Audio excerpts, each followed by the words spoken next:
Hey everybody, welcome to this week's Bible study. Today is our first of 4 studies on Mark 12:30, and today we're going to talk about what does it mean to love God with all of your heart. And we have a special guest with us today, Nelson, our new associate pastor. Yay, Nelson! Thank you so much for coming. Absolutely, thanks for having me. Before we get to the big question, I want to throw some quick fire questions to let everybody get a chance to know you just a little bit better. Okay, here we All go. right, are you ready? I think so. Nelson, what is your favorite ice cream flavor? Peanut butter chocolate. Oh, good choice. Easy. That's awesome. Which fast food restaurant has the best French fries? Freddy's Frozen Custard. If you've never heard of it, it's more of a Midwest thing, but my wife and I found one like 15 minutes away from here.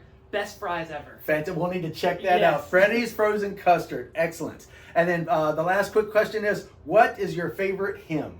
It may be a really classic, but I think it's that way for a reason. Amazing Grace. I once was lost, but now I'm found. That's the gospel. Cannot go wrong with That's Amazing right. Grace. That's right. Fantastic. Well, I do appreciate you coming on and willing to answer this question. Yep. To me, it's an important question Yep. in all of our lives. It's those of us that say we want to be Jesus followers. Absolutely. So, from your perspective, what does it mean to love God with all of your heart? Yeah, so as I thought about this question for the last couple of days, 3 things came to mind. So the first thing is, I think when Jesus talks about loving the Lord our God with all of our heart, our mind, our soul, our strength, I think that's trying to get at this idea that we love God with our entire being.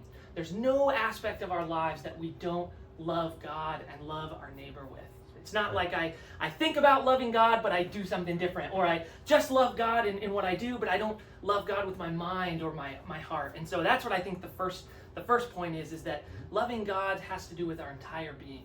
Specifically, when I think about loving God with all our heart, I think we're typically thinking along the lines of what we desire. When I think about my heart, specifically in relation to my mind and my strength, the heart is the seat of my desires. It's what I want. It's what I long for. And so when Jesus says, love the Lord your God with all your heart, he's talking about longing for God in all aspects of our lives. Longing to be with him and worship him, longing to serve him, longing to seek comfort from him when we're in distress or pain. And so that's what I think of. Secondly, when I think of specifically, what does it mean to love the Lord your God with all your heart?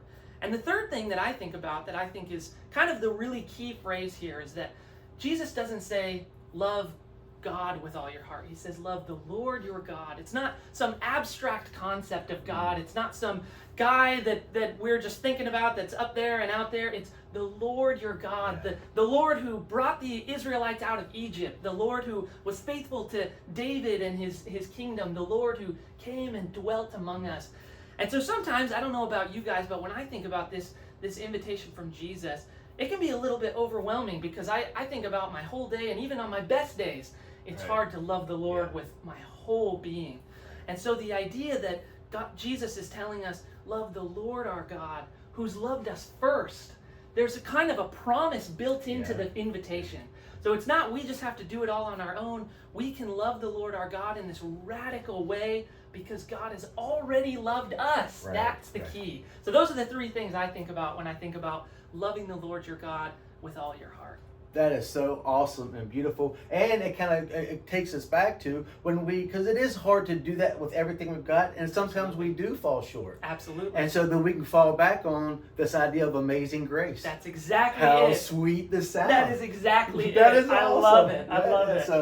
So that is fantastic. Now we're going to build a little Bible study around this, Perfect. And so people will get a chance to kind of ponder this. And I think you have given us some great things to think about. And I appreciate you coming on, and I hope you come back again. Thanks for having me, and I hope to be back soon. Fantastic. Now, when you see Nelson in and around the church, give him a high five and tell him that you love his Bible study.